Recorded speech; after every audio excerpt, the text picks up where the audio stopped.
Hi, I'm Molting Rook Charms, and today I will be presenting a very long tutorial for you that will be from very beginning to very end, the process of making a resin shaker charm, such as this. This video should be suitable both for beginners and for people who may be a little bit more advanced but struggle to make their charms and make them not leak.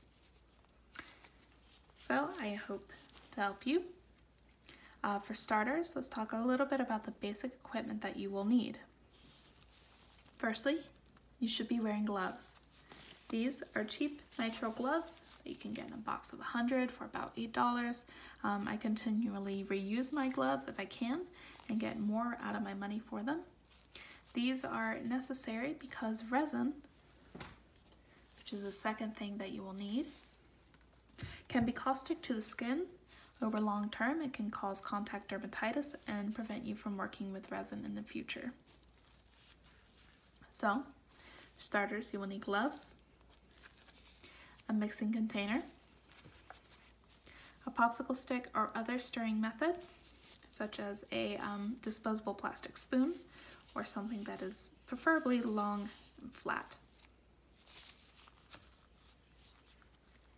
You will need a mold, either a plastic vacuum form mold or silicone mold, your resin, of course, and some form of pigment or dye. You will also need baby oil, a hand drill, a transparent screen, such as Duralar Graphics 0.05mm film. That's what I use. Again, all the materials will be in the description to help you keep track of all this. A dry erase marker.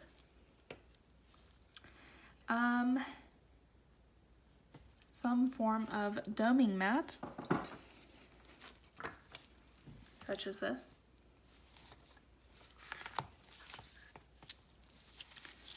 And inclusions such as beads, rhinestones, polymer pieces, and so on to fill your piece with,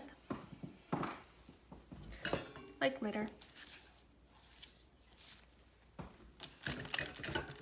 You will also need UV resin, and the way to cure your UV resin, either by a handheld UV light or a nailed light.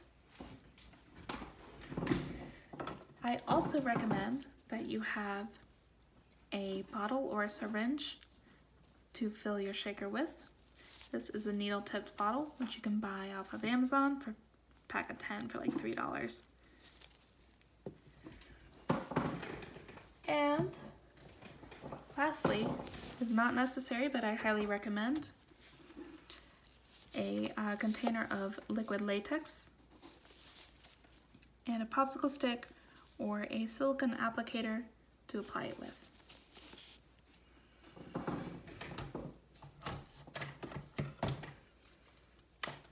So, let's begin. First, I will tell you a little bit about epoxy resin. If you do not know what epoxy resin is, it is a two-part solution that once combined will create a chemical reaction that will cause the resin to turn hard and solid like plastic.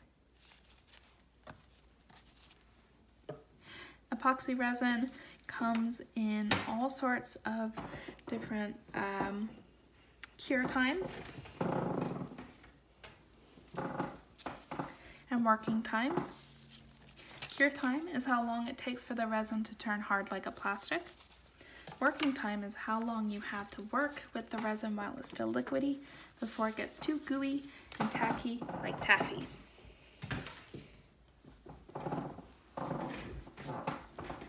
So, for this project, I recommend a two-part epoxy resin with a working time of 40 minutes or more. This is important because in order to have time to mix all of your colors and to include all of the glitter and pigments or whatever else you want to include, you need a longer working time. I also recommend that when working with resin that you use a half-face respirator. These may be uncomfortable to use. However, some epoxy resins, not all, but some, contain harmful organic compound vapors that can cause you to be dizzy, get headaches, all sorts of nasty ill effects, carcinogens and whatnot. So better safe than sorry. Wear a half-face respirator that is rated for organic compounds. A dust mask will not work because the particles for vapor particles are too fine to be caught within the mesh of a dust mask. So as long as your mask is rated for organic compounds, you should be safe. I will not be wearing a mask today only because you need to be able to hear me for the tutorial, but typically I do wear a mask. These are typically 3M brand, which you can buy at any like Lowe's hardware store. Anywhere local you should be able to find something similar. The mask will run you about $20–$25, and the cartridges will run you $20 as well. These are American prices. Again, you need to buy the cartridges separate and they need to be rated for organic compounds. These cartridges do have a shelf life of about 2 weeks once opened. In order to extend that shelf life, keep them airtight when not in use. So, with safety disclaimers out of the way, let's get started again. Today I will do a demonstration of a pour using this mold, which is by Moon Noodle Shop. Again, I will have a link. For the different kinds of molds, this one is silicone. These are bendy and much more fun to take the pieces out of. These molds will also run you more. This particular mold I believe was, I want to say, $35, maybe $40. They are also tend to be made by individual artists in small batches, and therefore can be more expensive for that reason and harder to come by. Plastic vacuum form molds are a more cost-effective solution or option. However, sometimes they can be very difficult to demold.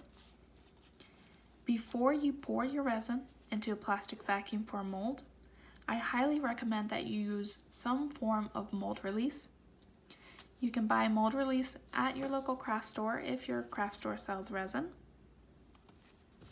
But if you don't have mold release, another cost-effective method is PAM or the other sort of non-stick cook spray. I'm sorry, I'm gonna have trouble talking throughout this entire video.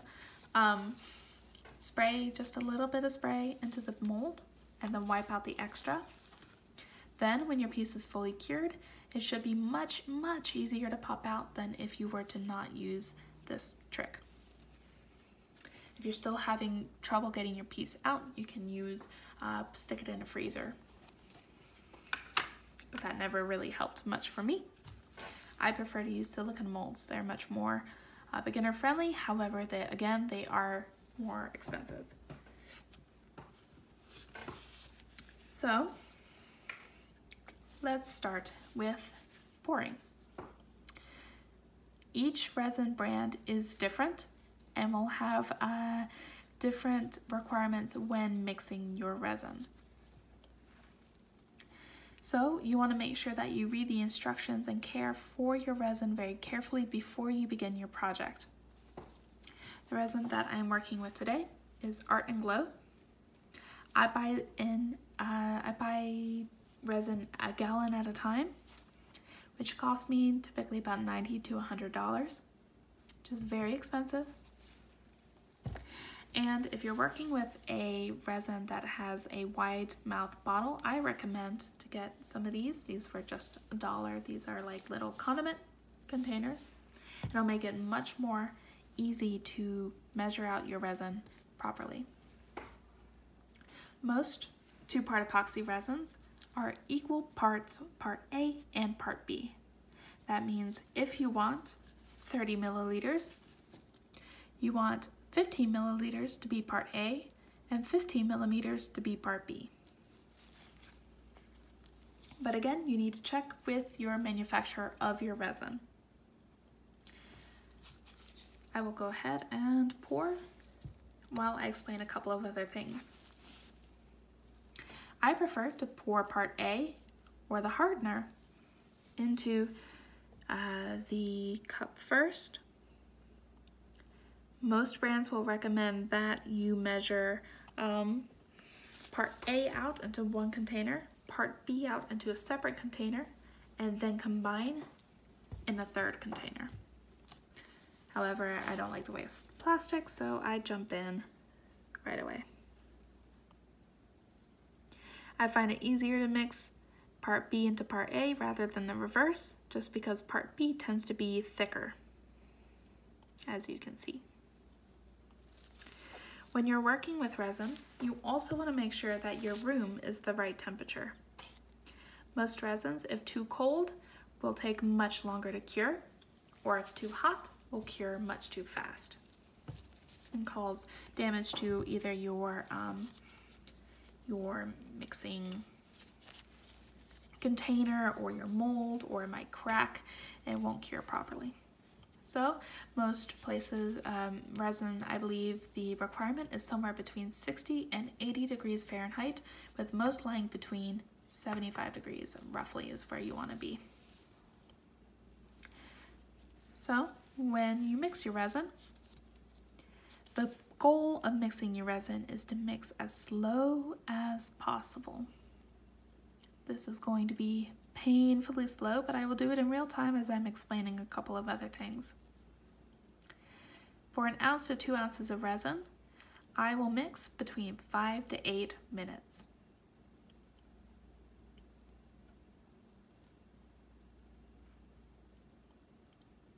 When you mix, again, you want to mix very slowly and occasionally scrape the sides of your container and your popsicle stick to get any extra resin off of it and incorporate it. You can tell that I'm choosing to use a popsicle stick that has already been covered with resin. There is a reason for this. I learned this just recently. Wood is a porous material, in which case there is air trapped within the wood, even something like a popsicle stick. When you stick a popsicle stick in water, the air will release out of the wood and into the water, but because water is not so thick, it'll float right to the top, no problem. However, resin, that air will get trapped within the resin because it's too thick. The problem with this is that it will create lots of little bubbles in your piece. Now, in order to get the most clear resin possible, the goal is to avoid micro bubbles. Micro bubbles are unavoidable unless you have a pressure pot or a vacuum chamber, both of which are very expensive and outside of my level of expertise. But unless you have those two, you will have micro bubbles. But there are tricks to ensure that you get as few bubbles in your resin as possible. For starters, make sure that you are working in the right temperature room, on the warmer side. If your room is too cold, the resin will be too thick and will more likely trap bubbles.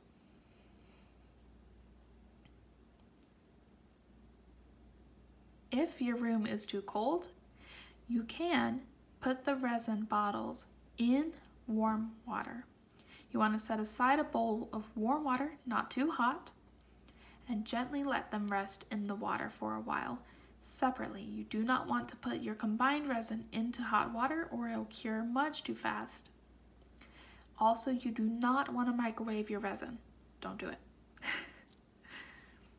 just set them in their container in a bowl of warm water and let it warm up that way before you pour.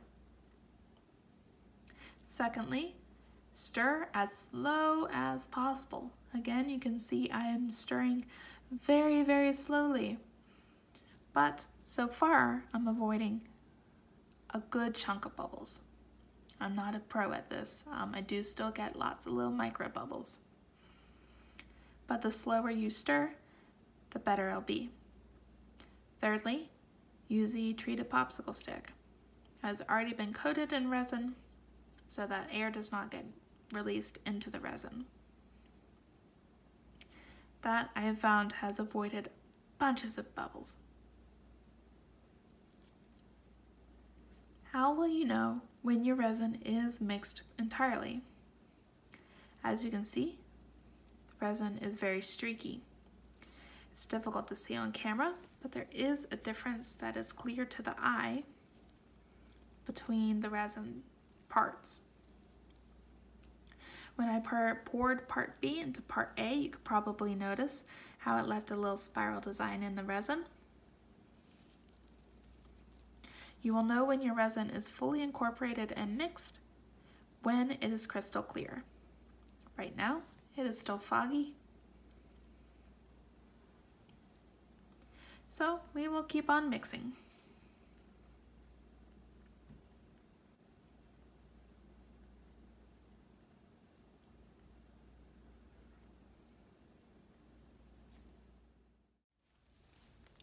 So my piece is almost completely mixed. You can tell because there aren't as many streaks left in the resin. And I do have a couple bubbles, but not too many. If I wait about 5 minutes, they will all rise to the top and I can pop them. I'll go over popping a little bit better when we talk about doming. For now, let's talk about what sort of pigments you can use in your resin.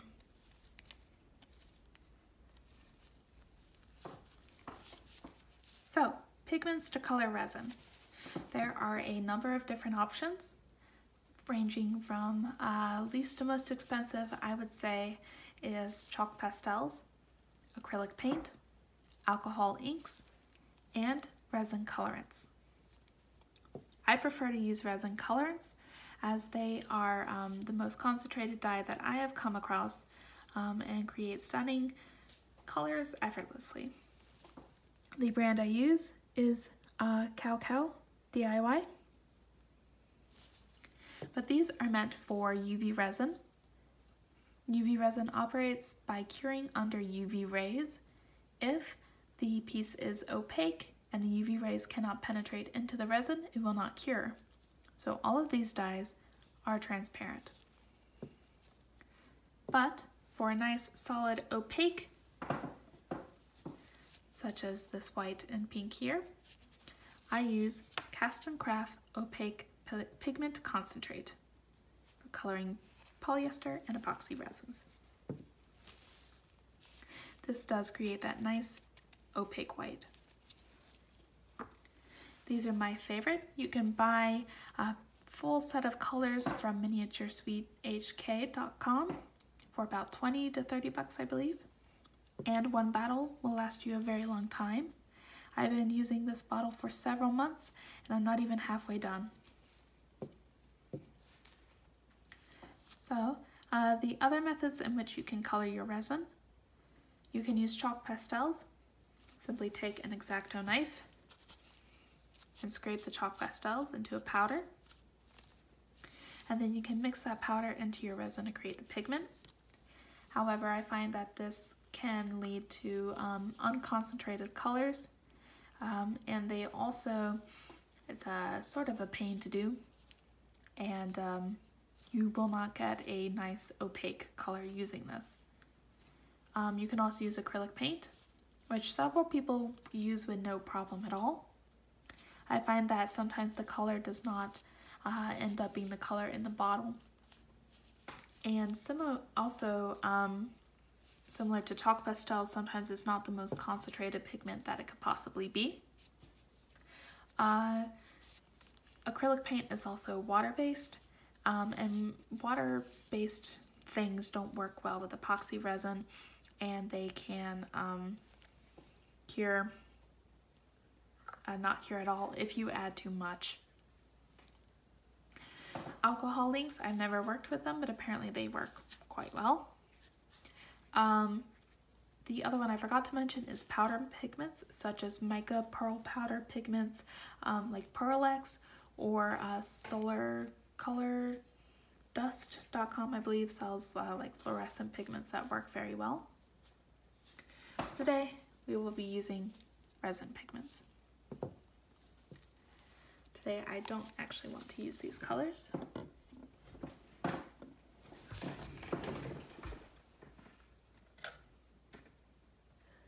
I want to use pink and blue. I also use this, which is the same brand, but it's just white.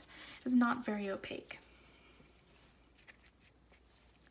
Mixing your colors is simple.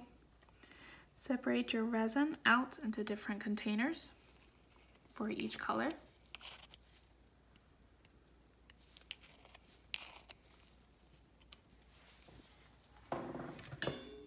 I want to also add a little bit of glitter. This is Fairy Tale Glitter, Mother of Pearl, which I will use. I will not be using the opaque white today. So, for these, you want to make sure that the mixture is mixed up really well, so shake your bottle nice and well.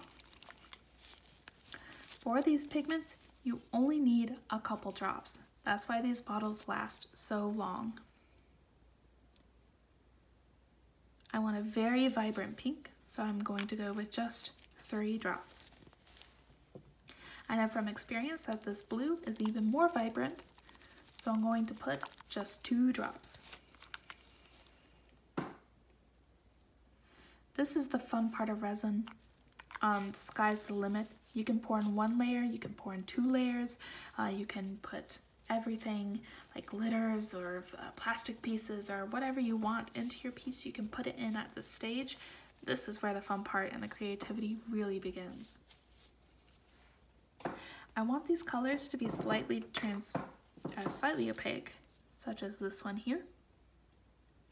So I will use just 2 drops of this white. This white is not as pigmented as the colors. So, same sort of practice. You want to mix very slowly to avoid bubbles and incorporate that color throughout the entire bit of resin. Scraping the sides and the bottom and your popsicle stick.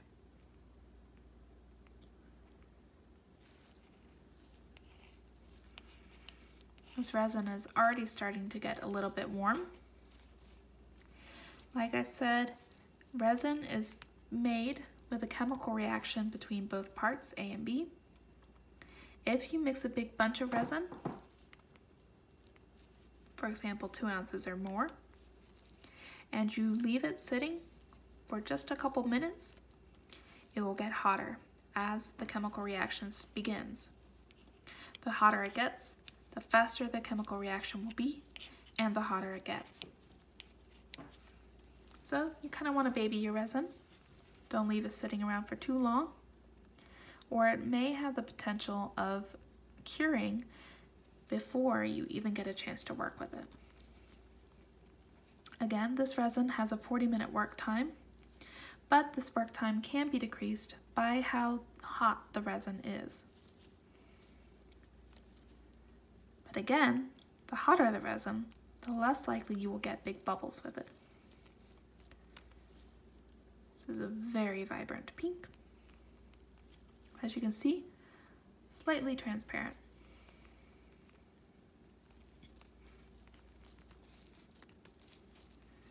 Okay. I want to add a little bit of glitter to these. Whatever you add in resin, because resin takes about 4 to 9 hours for it to like really kind of harden up, anything you add in the resin will float to the bottom if it's heavier than resin. That includes chunky glitters, such as this, or anything more dense than that. Some super fine powder pigments will not float to the bottom. Even still, you might find that there's a higher concentration towards the bottom of your piece. So just be aware. If all of your glitter floats to the bottom, I promise it's nothing you did wrong. It's just how the piece goes. Some people, when they make puffy hearts, will wait until about 4 hours and then add glitter on top of the piece so that the front of the piece is pretty clear, but there's a dense collection of glitter in the back. I don't make puffy hearts really, so that's all not something I really worry about. Okay, so my glitter is nicely incorporated. Time to pour it into the mold. There's not really any real trick to your mold. You just want to make sure that the cavities are clean. If they're not, you can use tape to stick it and get any like dirt or debris out. I also like to store my molds face down so that the cavities stay clean. When you pour your resin into the mold, again, this is to have fun. There's no real trick to it. However, if you pour from high and thin in a thin stream, you're less likely to get bubbles, which again is the whole goal. So I'm just gonna do a little mixture of both, kind of randomly.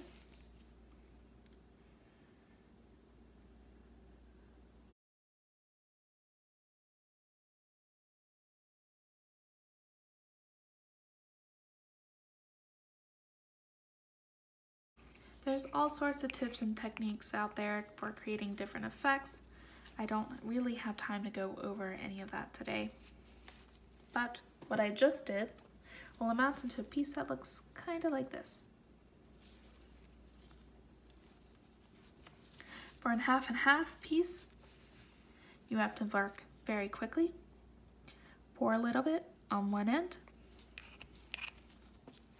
Pour a little bit on the other end.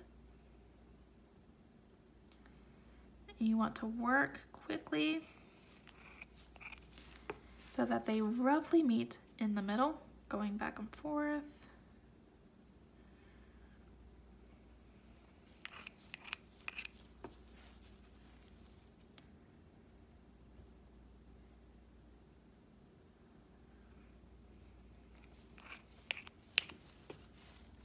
There we go.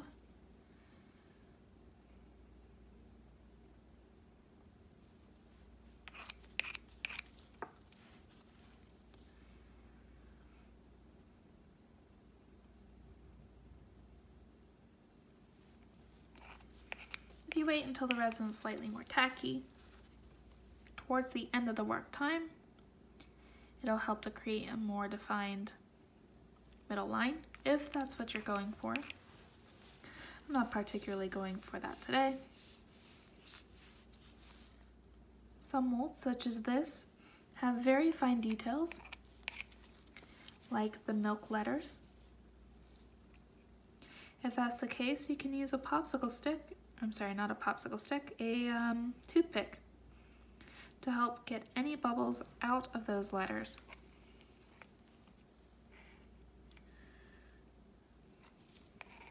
I'll show you. Once I use up all of the rest of this resin. Resin is expensive, so I use it every drop.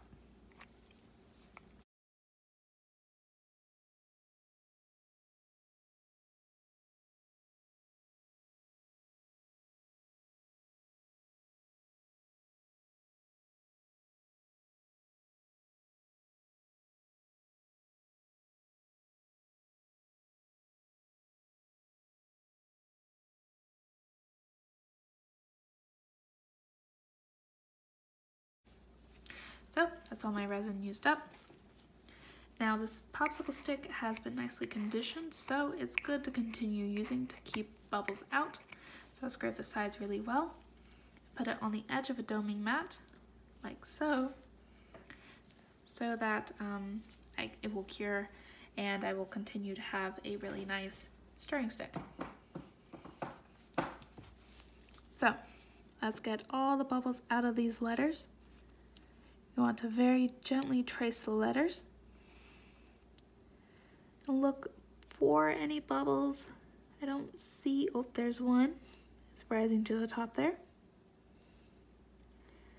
Try to really sort of work, try to get those bubbles out of there.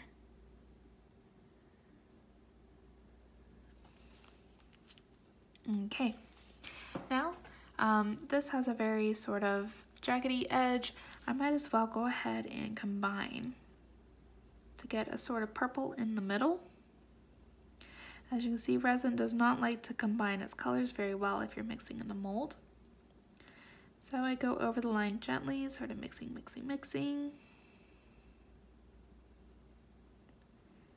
And I do this motion where I drag one color into another, and that tends to help it mix just a little bit better and swirl it. And also go sideways like this. That'll help to get a nice even gradient. It can be very tricky sometimes. I have more blue than pink in this mold, so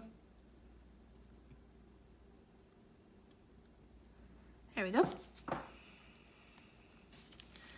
Now let's work on this bear a little bit. I don't want a nice solid line on this one. I have a big bubble here, so I'm going ahead and pop it. And a big bubble here. See if I can pop it. Try to scoop this one out. Right, and stir.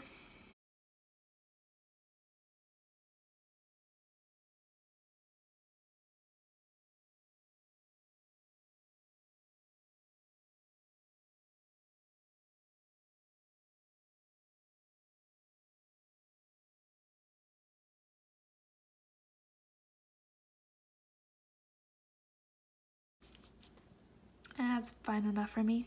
I'm not too fussed about it. Right, so I'm gonna clean off my toothpick, and I'm also gonna set this aside because this is still useful. I don't know if you can see, but there are bubbles rising to the surface all along these pieces. I'll go over this a little bit more when I dome the piece, but I'm gonna go ahead and pop those. You're going to want to babysit it. Over time, more bubbles will rise to the surface. As they do, you can continue to pop them to ensure that you have a nice clean back to your piece.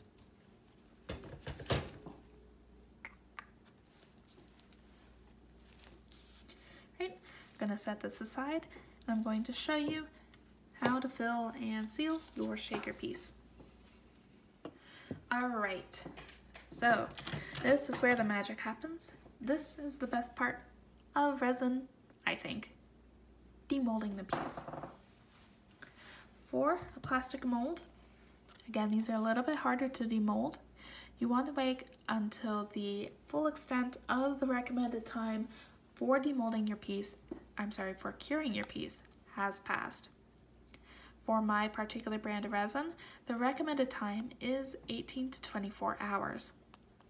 Sometimes I will wait even longer than that. Again, if your room is cold while your resin is curing, it will take longer to cure. I tend to keep my house cold, so I wait even longer to demold it. You want to wait a super extra long time when using plastic molds versus silicone molds because there's a lot more pressure put on the piece. When you pop the piece out of a plastic mold and it's not fully cured, it will have the potential to warp, bend, and is more brittle, so it might break. There's a couple tricks to demolding plastic resin, from plastic molds. First, I like to go around the edges of the piece and wiggle the mold back and forth like this. What that will do will create air, allow into the piece, and allow that air in the piece so that it will be much easier to just eventually pull it out. So you go around, bend the piece, press gently. Well, actually you're going to press quite firmly, if I'm honest. Try to be gentle, but you will get tough with these molds, I promise. Press pretty hard all along your mold, and you will see the color difference as the mold begins to release. Once it has gotten to a point where all the air has sealed and it's sticking out just a little bit, you'll be able to pry it out of the mold. Again, these molds are much more cost effective. I believe this one was $3 to $5 versus $10 to $15. However, the price to pay for that is it's harder to get out. For silicone mold, it's much easier. The bond is not as strong. You can demold it a little bit sooner because there's not as much pressure put on the resin piece. But again, you want to wait long enough so that your piece isn't brittle or is not going to warp. For a silicone mold, I would recommend, for my particular brand of resin, which again is Art and Glow, 12 to 24 hours. You want to go around the piece, breaking the seal. For demolding videos, they like to do where they like really put a stress on the mold like this to pop the piece out. It makes a really nice noise, but it can be more harmful for the mold itself. What I like to do is simply pop my thumb underneath, pop the piece right out.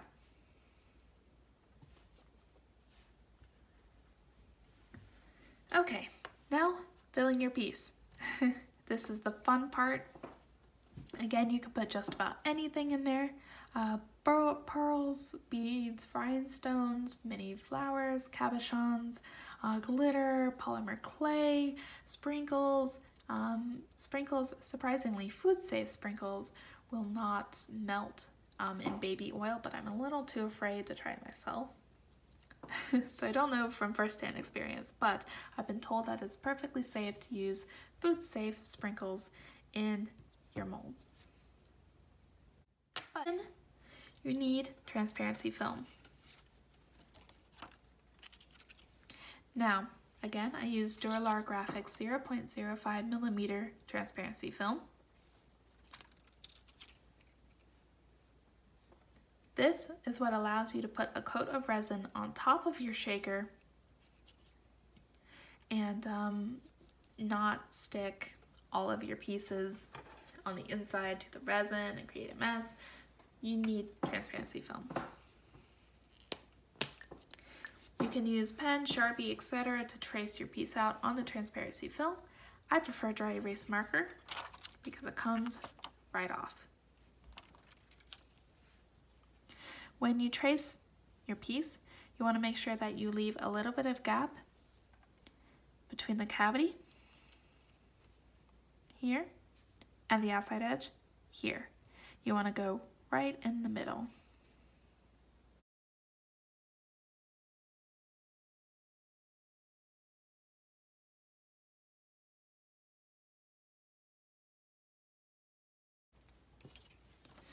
Tracing the transparency film is not the fun part, but it is, again, necessary. Just cut it out. It's easier to do also before you fill the piece.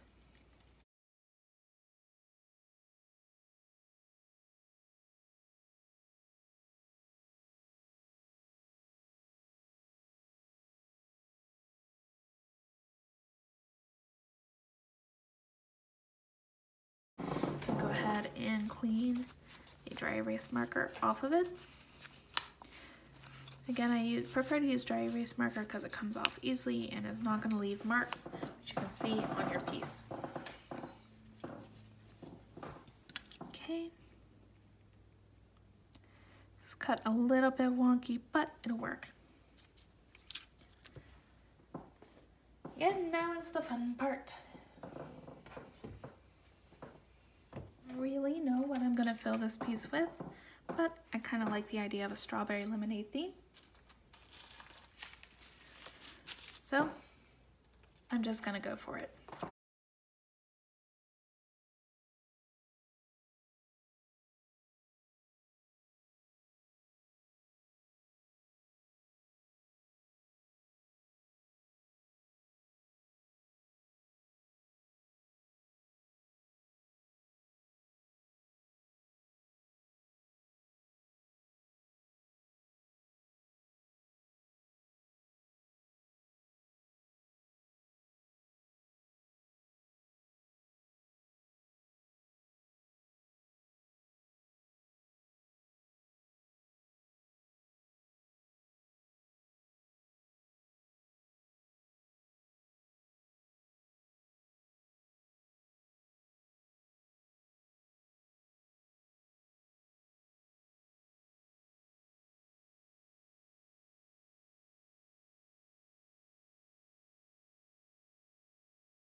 Alright, so that is my shaker filled. Now, if I want to leave it as a dry shaker, such as this one, I would just go ahead and glue down the film, but I want to make this into a wet shaker, so I have a trick in which to do this. I seal my charms using UV resin, although you can also use E6000 glue.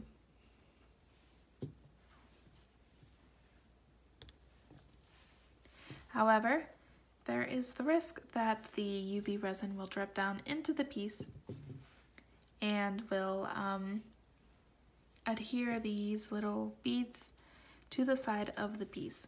Just no fun. However, baby oil, which is what I use to fill the resin shaker with, you can also use mineral oil, which is about the same thing, glycerin and water. There are a number of different things, but baby oil is the tried and true method. Baby oil does not react well with UV resin. Anything the baby oil will not cure to the UV resin. So if I put a little bit of baby oil all over the pieces in my charm before I seal it, I am less likely to have pieces get stuck to the side of the walls of the resin blank. Okay. However, if you're doing this, be careful not to fill it up too much and get baby oil on the sides of your piece. If you do, again, the UV resin will not stick to it and you will more likely get leaks. So now to seal your charm.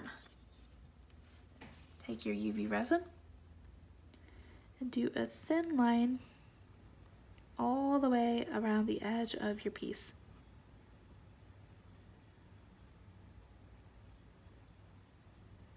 Okay. And then take your transparency film, make sure there's no dust, debris, or hair on it, and put it on top. Line it up. I like to press down just a little bit, get any air out, and now you can cure your UV resin.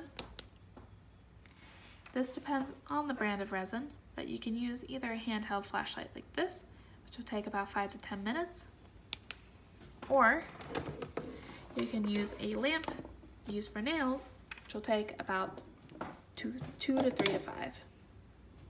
I prefer to use a lamp, so I'm going to go ahead and stick my piece inside the lamp.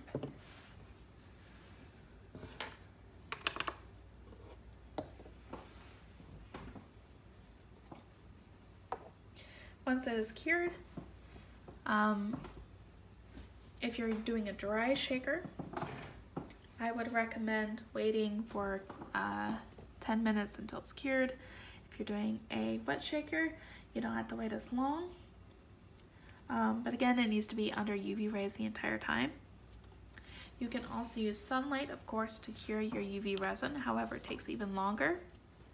But if I'm using a dry shaker, just to make sure that there's no static cling that's going to get into the UV resin and make it stick, I like to take the piece, cure it for 5 minutes in my lamp, and then 10 minutes outside. And when I move it outside, it's so tempting to pick it up and shake it, but don't, because you don't want any of the pieces to stick. You want to move it gently as possible. Once the UV resin has cured, you can apply liquid latex to your piece. The goal of liquid latex is to prevent overspill while doming. Doming, of course, is when you put the layer of resin on top in order to create the smooth, shiny, glossy finish. You need to dome a shaker. Liquid latex is useful when doming because sometimes, depending on the shape of your piece, how much resin you put on top, the piece will overspill. That is, resin will drip off of the top of your piece, wrap around the sides, and onto the bottom. When this happens, the resin will cure and you will have to either sand it off, pry it off. It's a mess, it's difficult, it's hard to deal with, especially when there's a ton of overspill. And so, the trick to help prevent overspill is to paint the back of your piece with liquid latex, which is what I'm doing right now. You can tell you don't need much. Spread it evenly around the piece using a popsicle stick or the silicone tipped brush thing. Once it is cured, it will turn from opaque white to a clear yellowy color. And that is when you can flip over your piece and dome the top.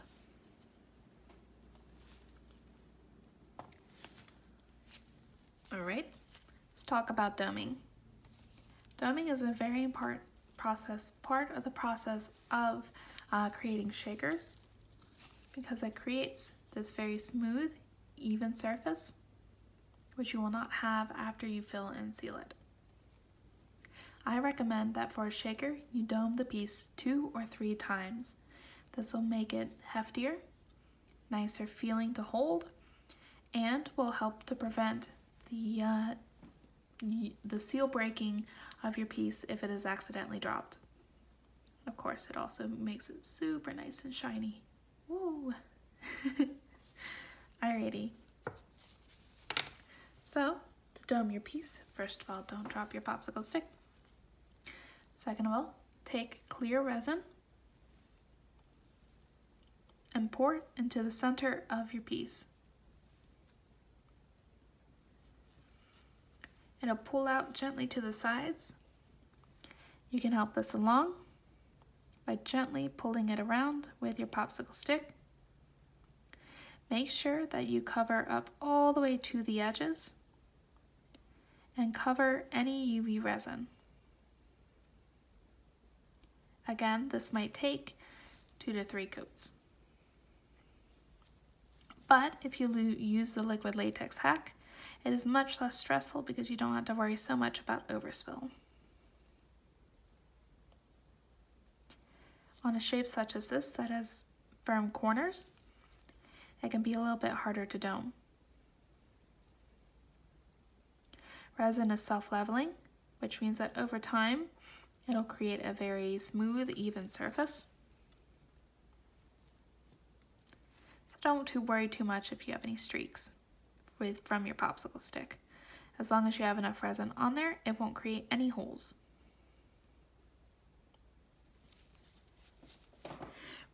Doming also works because of a principle called surface tension. That's what allows like water droplets to stay little droplets. Surface tension is the adhesion of the water to itself. Roughly speaking, resin does the same thing. If too much pressure is put on the piece, the surface tension is broken, and that's what gets overspill. This can happen if you have too much resin on your piece, if you accidentally push it to the side and it drips down the side, any number of reasons. So you want to let this cure the full 12 to 48 hours, depending again on the brand of your resin. If there are bubbles in your resin when you mixed it, and there are a couple that are on your piece, you can pop them in a number of ways, either by using a simple straw, heat, like a barbecue lighter or a heat gun, or using a toothpick. Using a barbecue lighter is the most effective method. This one is out of juice, but it is the most effective method, but it is also the most risky. If you use a barbecue lighter, you want to do very quick passes over your piece, such as this. You do not want to linger in any one place at one time. You can do this when you're pouring your piece as well, but especially if you're using your silicone or plastic mold, you want to be extra careful to not leave the lighter in one place at one time. If you do, you can either melt the silicone mold or the plastic mold, and you will both ruin your piece and your mold. However, like I said, it is also the most effective method of popping bubbles. The more harmless way of popping bubbles is simply by using a straw. By blowing through the straw, it creates a little layer of humidity, which is what actually pops the bubbles, not the air itself.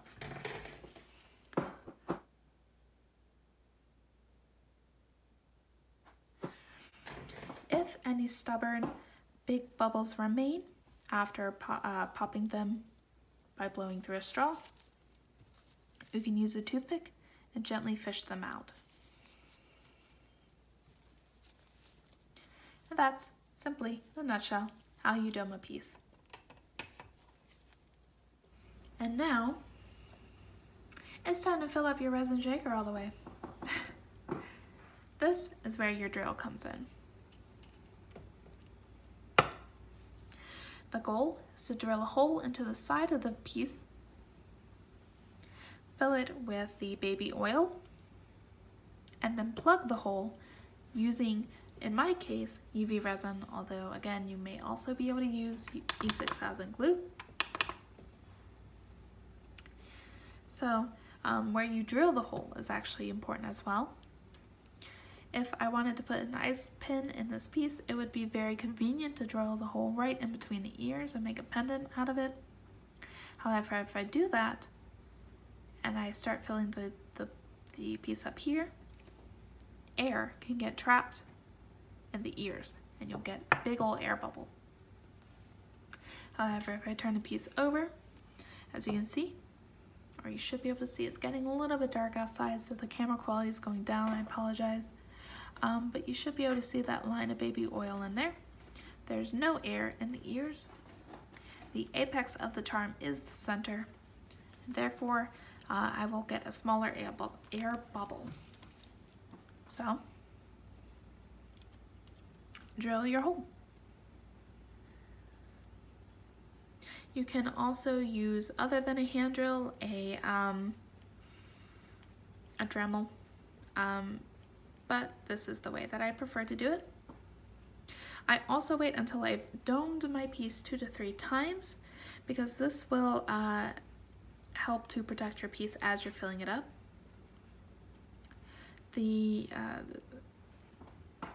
As you fill it, if you do not allow air back into your syringe or your squeeze bottle, the air pressure within the charm increases and increases and increases. UV resin itself is not a super great glue, which is why we had to dome it. And so that air pressure becomes too great, your piece can bubble out too much and the seal will break and you'll have a big mess. So I wait until I've domed the piece 2 to 3 times, so that's nice and protected, before I fill it up. Once your hole is drilled, you want to insert your craft syringe or needle-tipped squeeze bottle into the hole you just drilled and gently fill it. See, I squeeze, let a little bit of air come out, squeeze, let a bit of air come out again so that the pressure does not build up inside of the charm.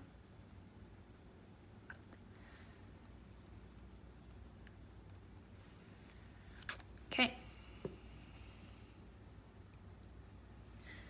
You want to wipe away the extra baby oil.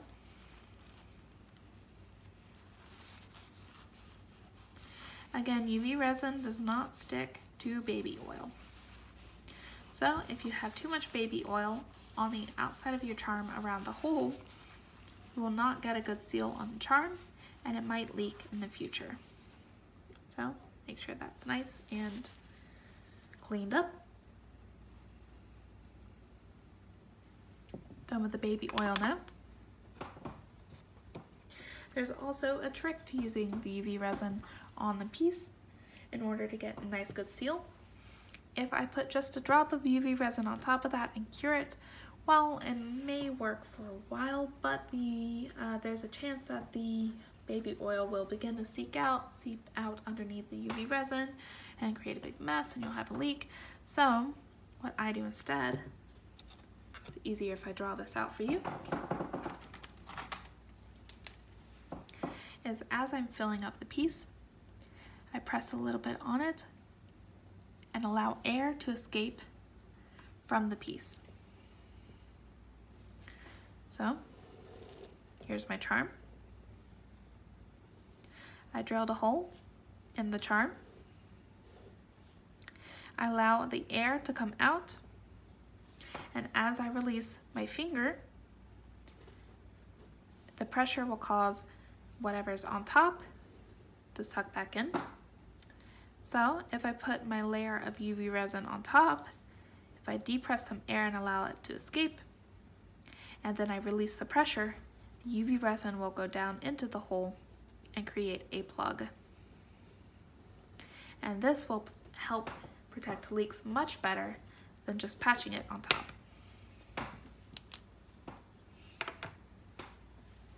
So,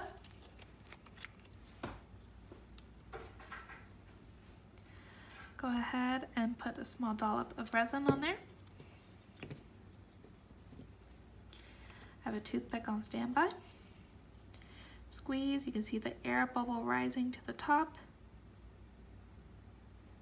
Allow that bubble to pop. I'll help it along with my toothpick.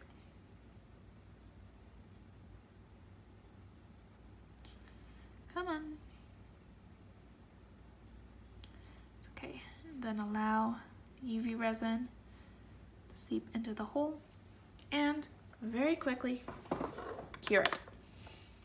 Alright, now that your piece has been fully cured in the lamp for our time, there should be no leaks. And you have a nice finished shaker. Ta-da! Except sometimes your back may be a little bit rough.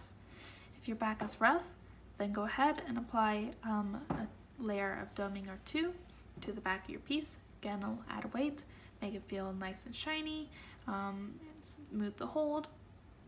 All around, good idea. Especially if you're going to be adding a pendant bail to the back of your piece, such as this one. I go ahead and glue the bail on and then dome over it with resin, making sure to do a layer of liquid latex on the front of the piece to protect it. And it'll make sure your bail is nice and secured on there and ready for whatever you're going to do with your piece. I really hope that my tutorial was some sort of help to you. I know that the process can seem pretty daunting, and I get the question all the time, well, how do you make these things? They're so cool. It's not as hard as it appears. And I know that I believe in you, and I think you can do it. If you have any questions, please go ahead and contact me at Molting Rook Charms on Instagram. That's MOULTINGROOKCHARMS on Instagram. I like to help new people, so I should be willing to help you out with your question. If you are having problem with leaks, I can try to figure out how that's happening. If you have any questions about any of the supplies that I used today, then please check in the description. I will list my favorite places to get all the inclusions on the inside of the pieces, the pigments, the resin itself, UV resin, supplies, all of that. It's in the description. Once again, I really hope that my tutorial helped. And if you have any pieces that you have made with your tutorial that you would like to share, with my tutorial that you would like to share with me, again, you can tag me on Instagram. I would really love to see what you create. Thank you so much. Have a good day.